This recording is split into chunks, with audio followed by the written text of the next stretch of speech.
It's Tuesday, 6 o'clock. I'm doing the weird things, making sure this is where it says it's live, but in true Haddock form, we don't trust nothing. I got it on mine. Sounds are working. Sounds good. Is it on your page? There we are. Check, make sure it's on your page. Hallelujah. We get to stay in Scott County this evening. So here we are tonight. We've got our friend Scarlett come up from Fitchurus County, uh, Morgan County. What? How about that? Right? Don't come get me. Right up from Morgan County, um, a long time ago. How many years has it been now? Brother Greg Overton from Big Mountain Baptist Church called me and said, "Hey, brother, uh, we got a bad one." And he said, "I know a girl," and he said she's probably as close to death as anyone I've seen. And if you've seen the picture that we put on the page yesterday, you know that to be a fact. I have to take credit. I lied. I said she was 84 pounds. She was 63 pounds. 60 pounds. Can you imagine? 60 pounds. Fighting for her life. I'm not going to get into the story, but this is one of those stories that wasn't just somebody taking off wanting to get high. Heads up. It can happen to absolutely anyone. Be careful when you go to the doctor. Be careful what they prescribe you. Be careful what you put inside your body, because it might just light a fire that burns your whole life. That's what Scarlett said just a few minutes ago. It lit a fire and burnt everything in her life. But listen, that's the bad part. We're here to get through that, to share the testimony, to be an encouragement. And so we've got Scarlett here. She's nervous. This is more nervous than being at the big church in Sevierville, being at any church around through here. So here's what I always ask y'all to do. I want everybody to like and comment and encourage her. You seen the picture. This ain't here for no show. This ain't in here for no glory. This ain't nobody getting paid. This is just to be an encouragement and to be a witness about what God can do in somebody's life. That's why we titled it From Death to Life. It's a real thing. It's a real story. Somebody asked if that was a real picture. Well, it really is. And she's here tonight to share her testimony with y'all. So I appreciate you, and I'll get out of the way. There you go.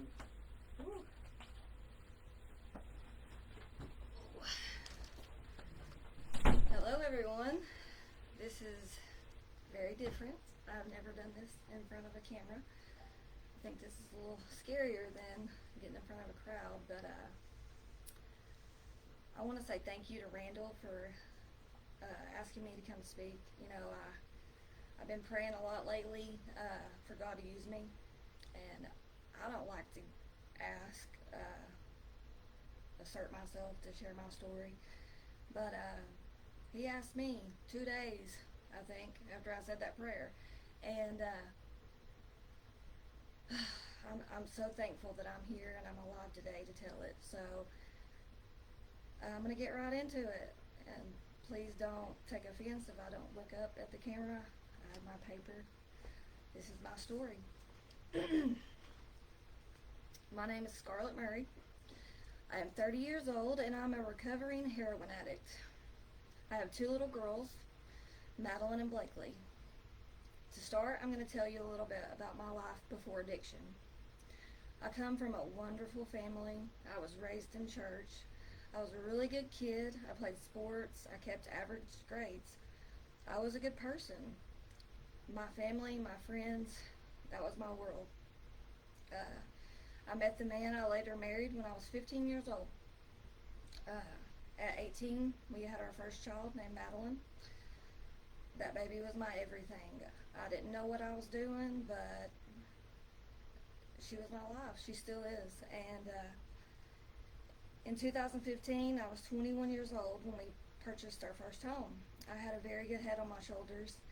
Even at a young age, I was pregnant with our second daughter at the time when we purchased our home. With bigger responsibilities, life put a strain on my marriage, and I stayed for a very, very long time trying to make it work. And Blaine is no longer with us, and I cannot speak for him, and I will not air that dirty laundry. So, um, in 2017, I started having a lot of stomach issues, horrible abdomen pain. I was vomiting, kept losing weight. I didn't know what was going on. I was sick. It's like nothing I'd ever experienced. They took my gallbladder out. Just a year of, I didn't know what was going on. I didn't know what was wrong with me. Kind of even thought at one point, am I crazy? Is this in my head?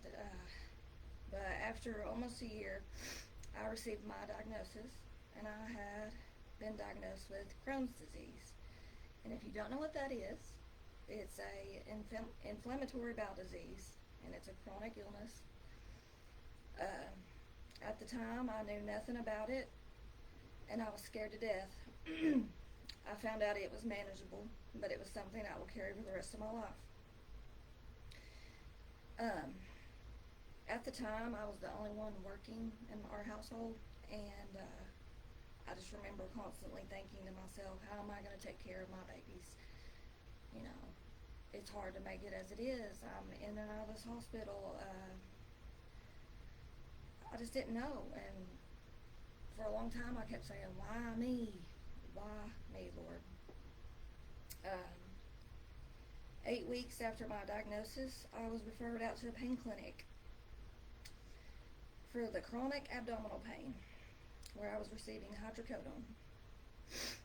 Looking back, I was mentally not in a good headspace. My health was not in good shape. My marriage was over. My aunt, who I was very close to, who helped me get the job that I was at before addiction, and I'm currently at now, she had just passed away from ovarian cancer. And like I told you, my family was my world. We are a very close-knit family, and that crushed us. That crushed me. And when I was taking the pain medicine, it made me feel good. It was masking all my physical pain, my emotional pain. The pills I was getting from my doctor weren't doing the job anymore. I built up a tolerance. So the addict in me wanted something more, something stronger. And that's when I began buying stronger pills off the street. I wish that would have been my first sign to myself, but unfortunately I was already pretty caught up in it at that point. I was very good with money before addiction. I could make it stretch. Not anymore, because I'd found myself paying $120 per pill, and I was buying multiple a day. And that went on about 6 months. And the only reason I remember that is because my mama passed away 6 months exactly after my aunt. And the night of her funeral was the first time I ever used a needle. People often told me they never seen someone go downhill so quick. When my family found out about my drug problem, they were all shocked. They never thought it would have been Scarlett. Not me. But for the next year and a half, I injected pills. Was sent to multiple rehabs, trying to make everyone happy. It never did stick. I would always leave. I would have someone come get me. I decided at the time to sign emergency custody over to my mom. And I want to say this: Mom, Hetty, Bryn, Summer, my family, every one of you, thank you so much from the bottom of my heart for taking care of my babies when I couldn't.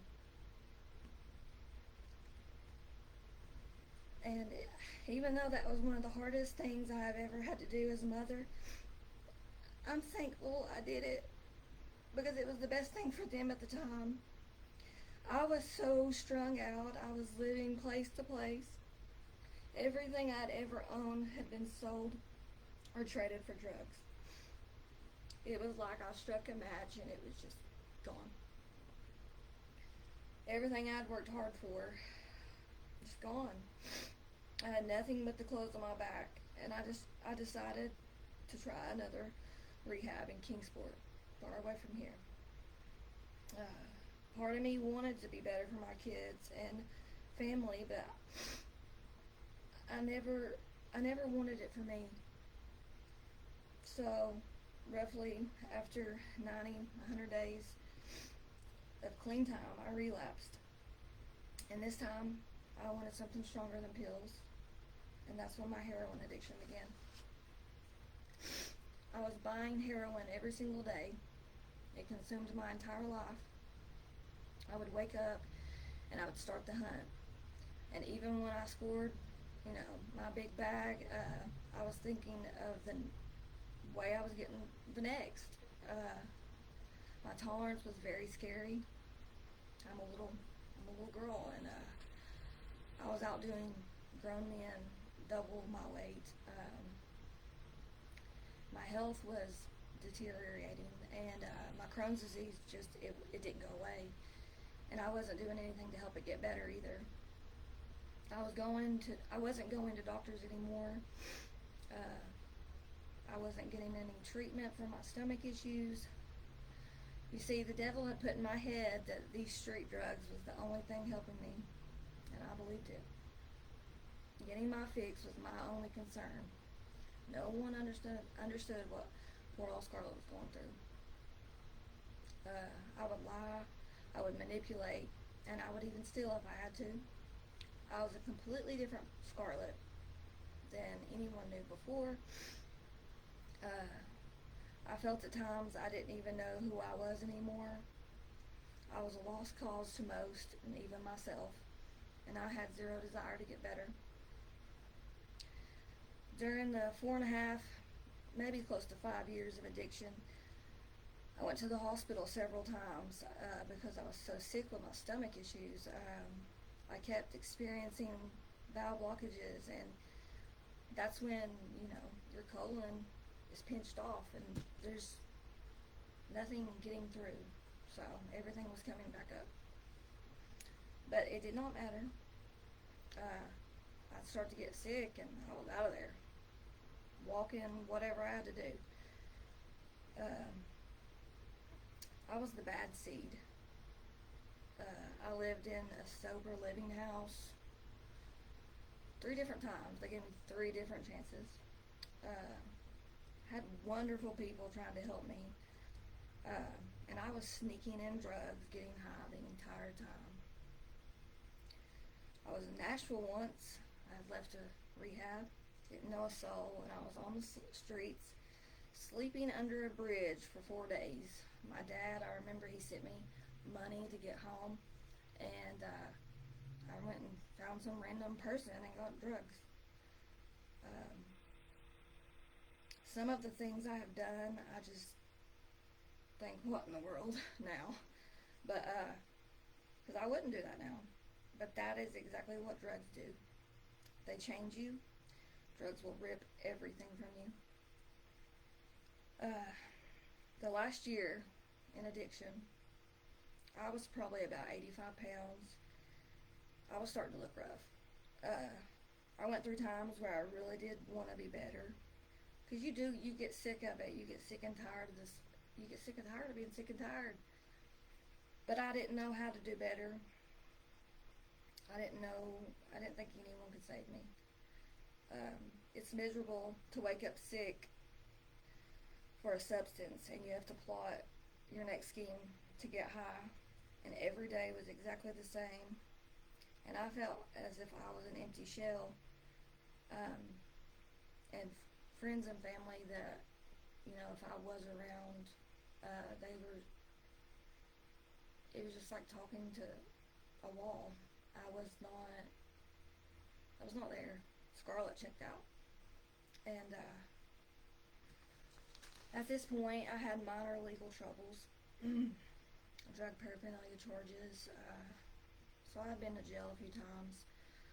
My problem was, once I went to jail for it, then I wasn't going to court for it. Then I got a failure to appear for it. So,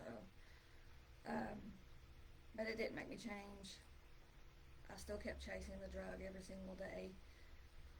My family would see me coming, and I could see the dread all over their faces.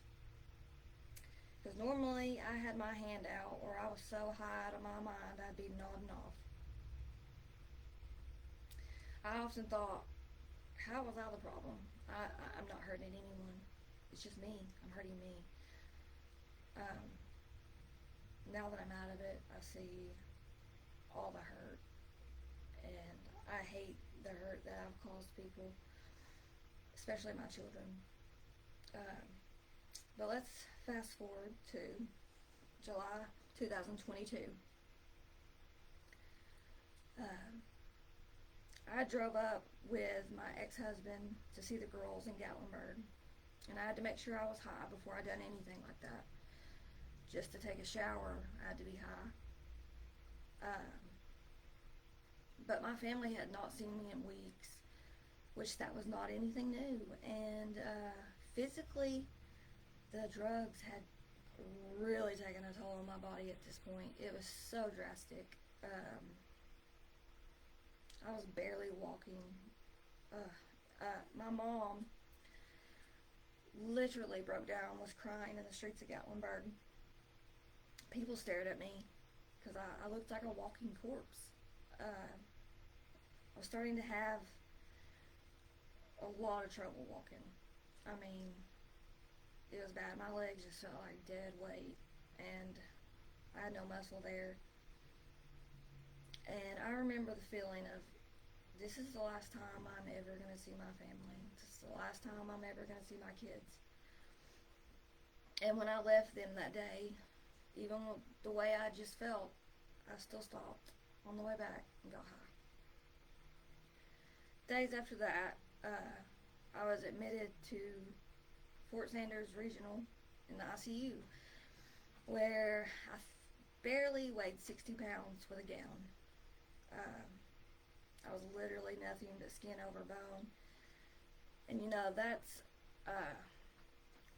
that's why I wanted to show the picture this time around, because that is not me anymore.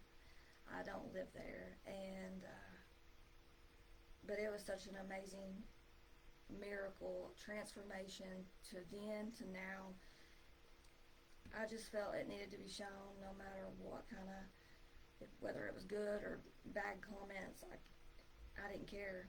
I wanted everyone to know what God's done for me. And and you can't describe how bad something was until you've seen it or you was there.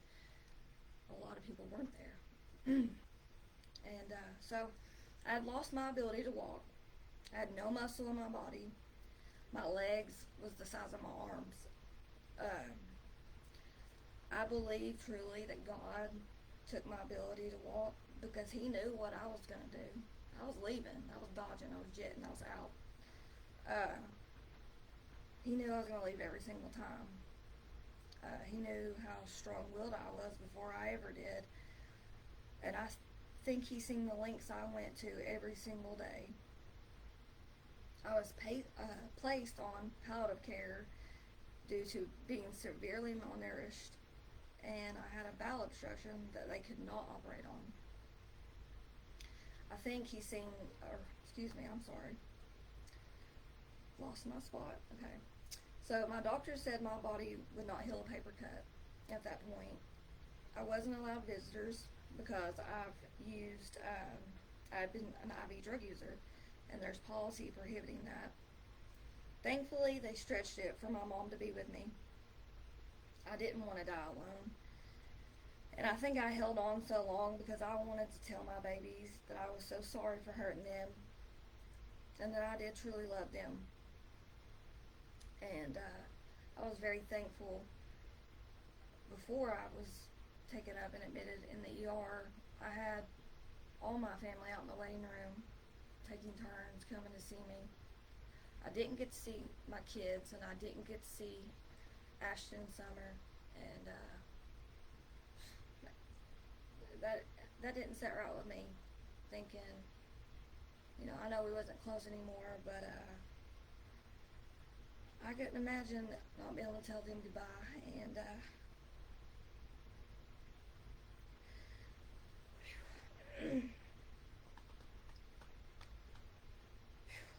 And I physically couldn't lift my head, and I had to be turned from side to side.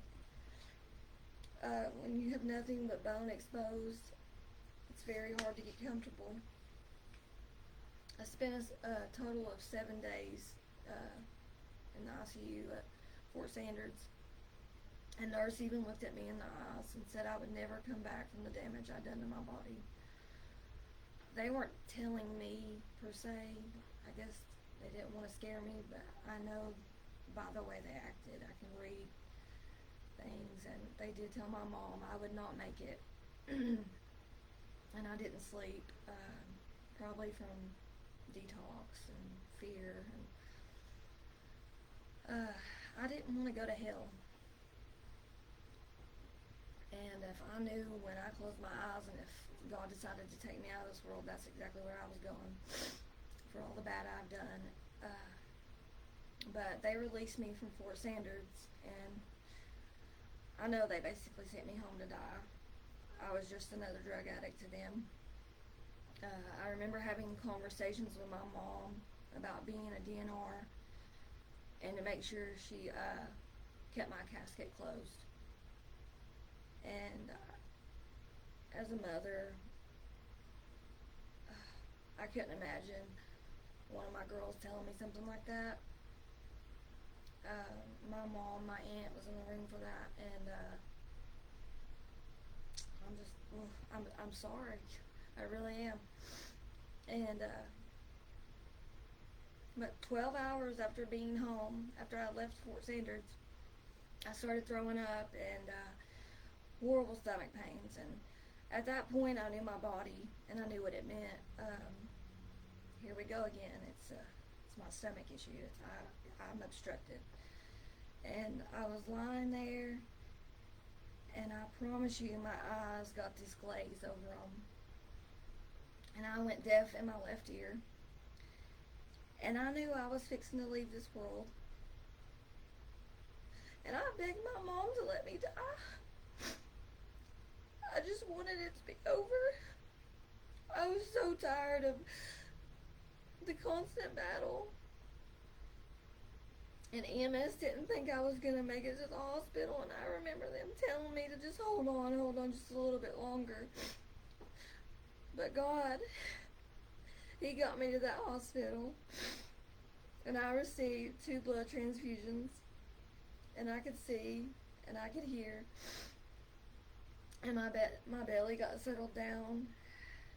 And during that Park West stay, I was able to pack on 15 pounds. I was there a total of 10 days. I was so close to being able to get my surgery, but they sent me home to gain some more weight. I had physical therapists come out to help me learn to walk again, and I remember when I struggled to lift a 16-ounce bottle of water over my head as an exercise.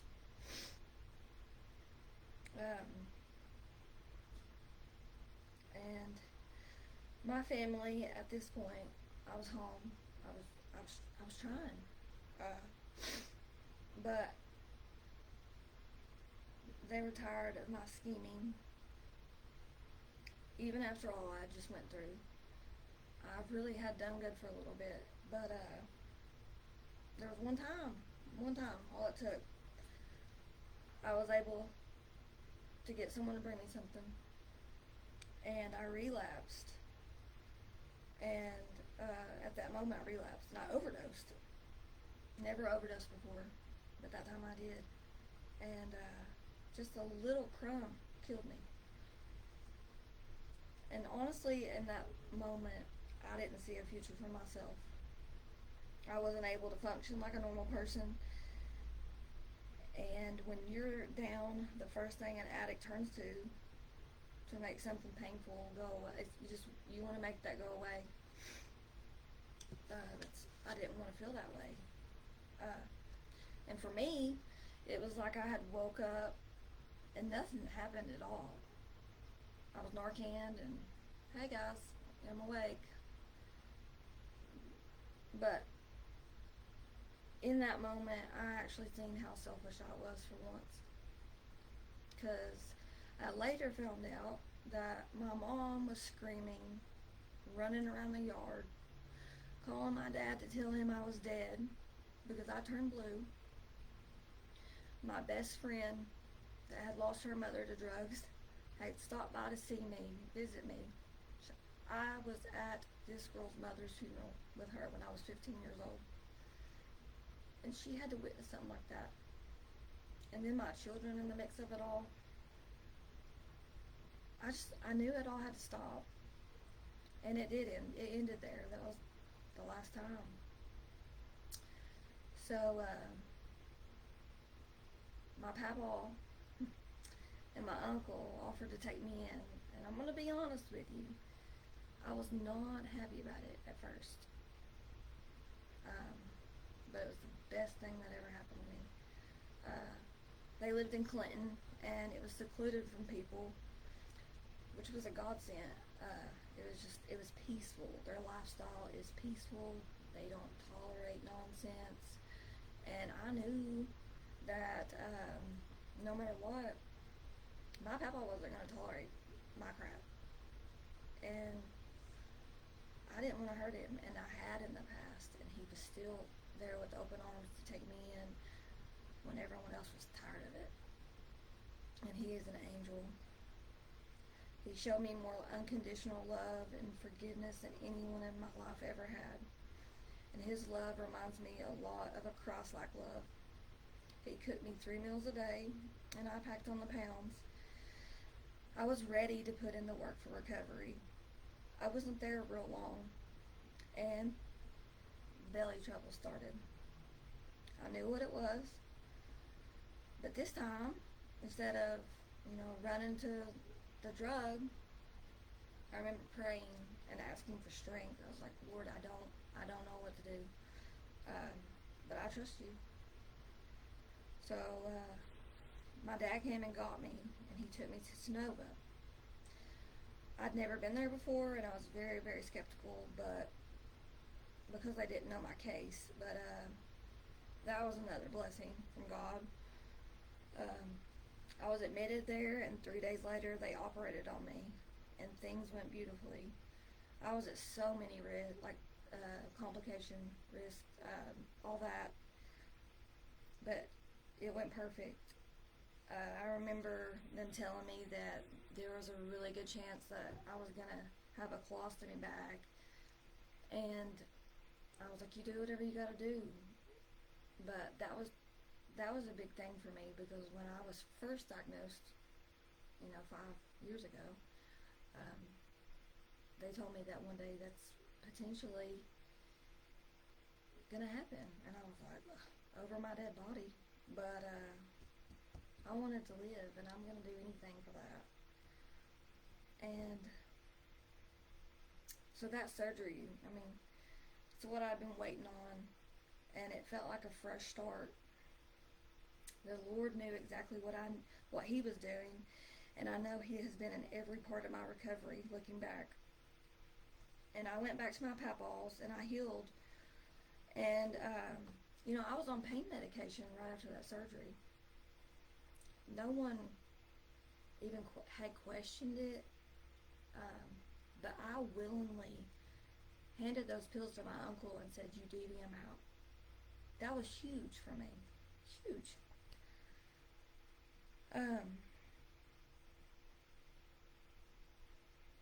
After a few months of being on PAP, I told him I was ready. I'm tired of sitting. I'm not getting anything done here, Papa. I need to go back to my kids. I'm ready to be a mama again. And I remember he looked at me and he started laughing. And he said, baby, I didn't adopt you. I knew you were going to leave at some point. But I still go see him at least 3 or 4 times a month. As often as I get. I love that man. He's an angel. But I moved back in with my mom, where my 2 daughters are. And I fell in love with my babies all over again. I've mended relationships that I never thought that I could repair. Things take time. Trust is a very hard thing to build back, and in the last 2 years, I know I've earned it back. I'm confident when I say that. I have been blessed with my old job that I had before addiction, which a lot of people were not aware of. But the very first time I gave my testimony at my home church, I was in between jobs. I had my heart set on a position, and I was denied because of my misdemeanors that I had. And I remember I was so discouraged. I was like, man, this is going to follow me around for the rest of my life. You know, negative thoughts. We ain't got time for negative, because God was preparing what I needed. And when I gave my testimony, I swear it wasn't 2 hours later, my old boss, she texted me. She told me she was so proud, and she offered me my old position back. And I knew that was straight from God. And I want to thank you, Trish, Tammy, and Michelle, for taking a chance on me. I told you I wouldn't let you down. Not everything happens overnight. I had to learn to be patient again. In addiction, you get what you want right then, or you ain't happy. I feel I had to learn how to be a human being, a normal one. I was addicted to the chase. I was always on the go, always on the hunt. I remember there was times I just took a trip down to the Dollar General just to buy something. Probably 10 times a day. They were probably sick as in my face, but just to get out of the house, I had to be moving. It was awful, but I got through it. And so routine is very huge for me. Self-discipline is another. You have to learn how to control yourself, your thoughts. Your mind it's a weapon, and I am my own worst enemy. If you're freshly sober, I recommend you stay busy. You pray a lot of that. You don't need time on your hands. Things don't just fall into your lap. You don't just say this prayer. I mean, sometimes you do, but you have to work for this. I've had to do the work, and it is, I wouldn't go back if you paid me. There were still consequences I've had to face, but you face them. You go right through them. You walk with God, and He will carry you on the days you feel like you can't get up. I didn't know if I would ever be able to walk again, but yet here I am. I almost went bald. As you can see in the picture, I actually had some bald spots in that hospital picture. But even as I was healing, I would cry before I had to wash my hair, because I would just lose wads of it. But look how healthy and thick.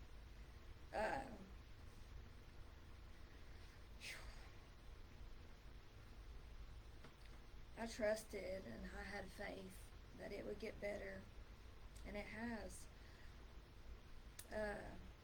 I still willingly put in the work to be a better Scarlett every single day. I feel it's important to get to the root of problems.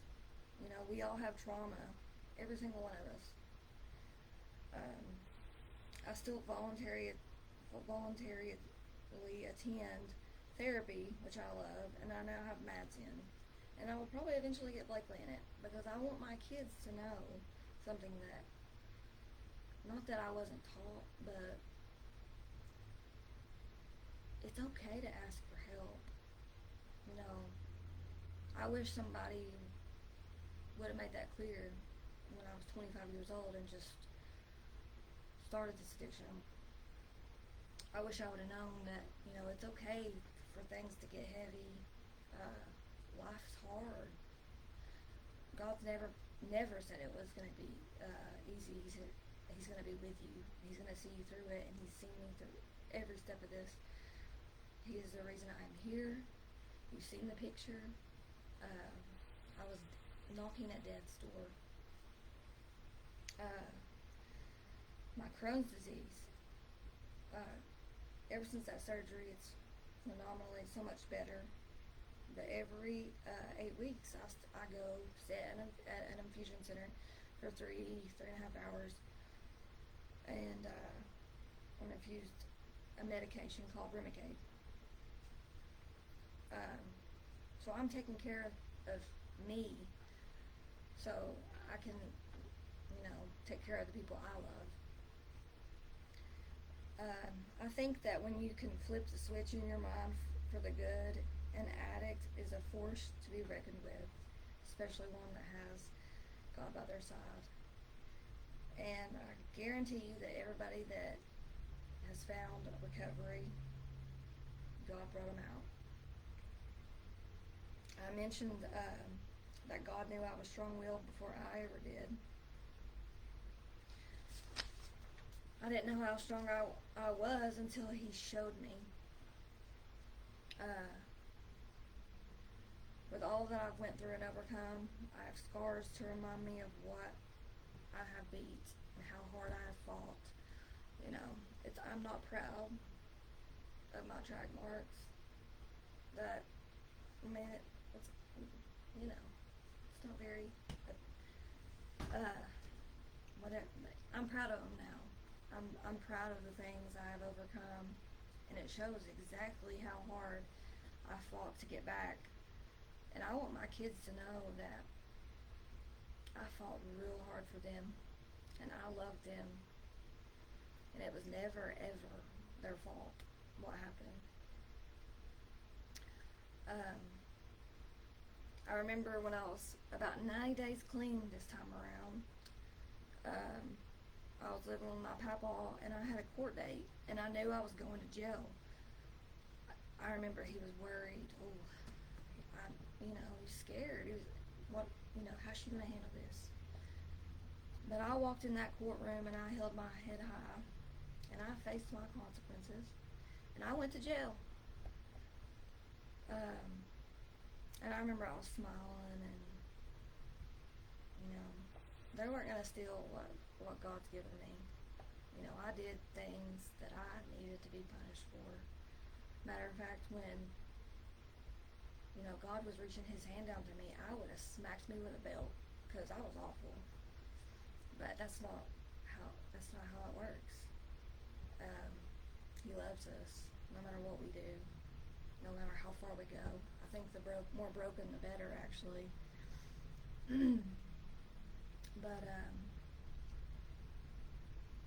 I'll tell you that getting sober is the best decision I've ever made, other than accepting Jesus into my heart. I cried out and begging Him to just take this desire to get high. I just wanted to be gone.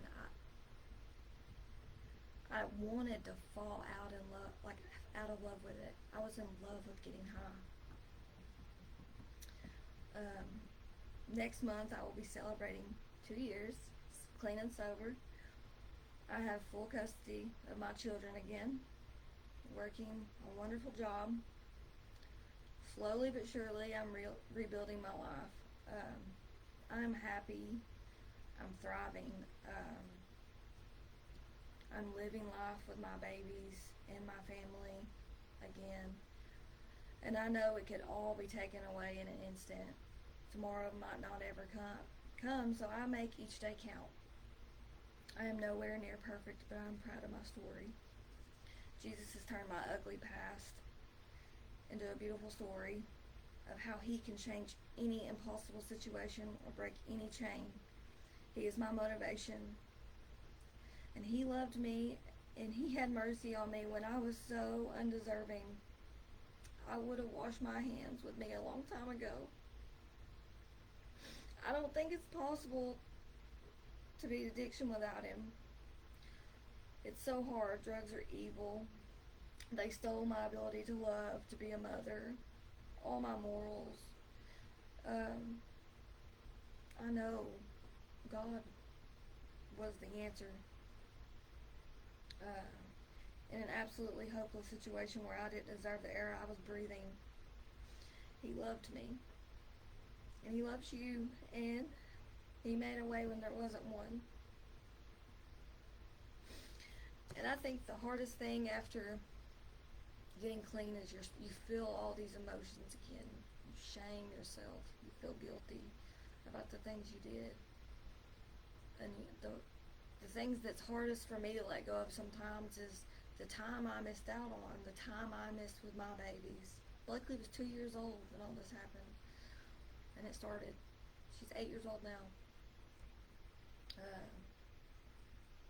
I can't get any of that back, but that's something I can't change, and I have to learn to accept that. But I can promise that every single day that I'm here, I'm alive and I am sober, they will never, ever be without me again. My ex-husband passed away this January. I was a year and 6 months clean at this point. Whew.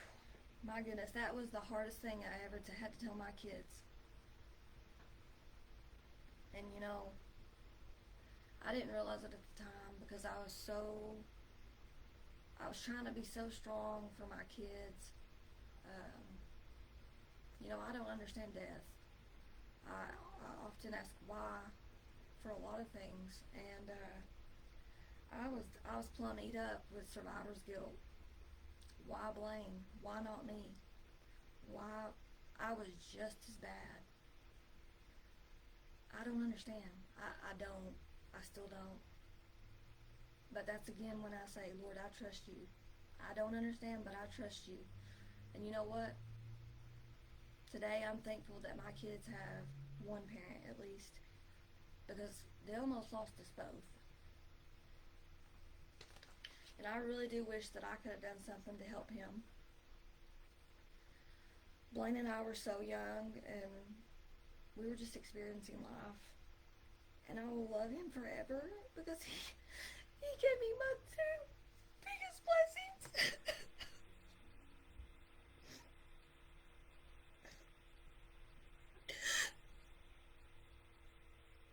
Gosh, it breaks my heart. But I'm so thankful I get to be here with him.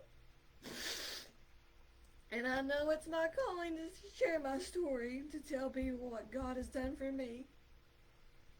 He's still out here performing miracles. We do recover, and we recover loud. Don't ever stop praying for your loved ones lost in addiction. There's power in those prayers. I was a prayer request once. If you're listening today, please listen to me when I tell you there is life after addiction. It gets better. It is never too late to turn your life around. I love you, and most importantly, Jesus loves you. And I thank you all so much for tuning in to listen to me. I'm nobody special. But each and every one of your comments I seen yesterday, and I tried to get back to everyone, but there was a lot. And it just really blessed my heart. All morning I cried working. I was working, coding, and I was crying. Man, these many people they care about me. This girl I went to school with 13 years ago cares about me. I'm so thankful for you, and God is good. And Randall, again, thank you for letting me come share my story. I'm done.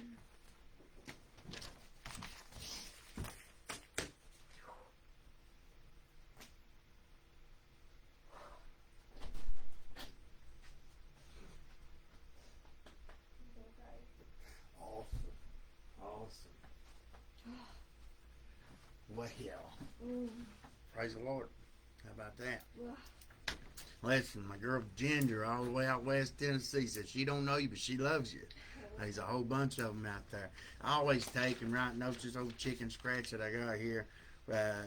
We were picking the date, and we said number 11. What'd you say that was your number in school? Yeah. When you played sports, so that's why she's on here. Listen, I believe this stuff. I'm really into this stuff. I believe there's a reason for this. Whoever's out there watching, I know we got a girl coming up that's going to be sharing her testimony on here. that used to watch these testimony videos. Guess what? Now she's sober, living in Knoxville, trying to build up the courage to come on here and give her. She said she used to watch them all the time. So if you're out there watching, hey, we love you. We want you to come on. We want you to get strong. Scarlett, from death to life, I can't get over it. And I always like to make this list. Everybody just thinks it's just a little magical thing, right? But when I heard you talking, these are just a few of the things that I heard. Trust, faith, Mom, Dad, Papa, 3 meals a day with Papa. Do you hear that? Papa, her uncle, her family, her friends, to Nova Hospital, treatment centers, recovery housing, the kids, a preacher, a job. Got the job back after sharing a testimony on there. Trish, Tammy, Michelle, right? Did I get all that right? And it's okay to love Jesus and have a therapist too. You heard it here first, right? Listen, go by, get everything lined up. Do what you can do. Country folks like 3 meals a day. That sounds like some people that I'd like to hang out with. And she said from DNR, closed casket, to publicly sharing her story. You believe that? Listen, God is real. Not only can he do it, but he wants to. And we want to add you. Listen, we hope to get some more people in these But God Army shirts.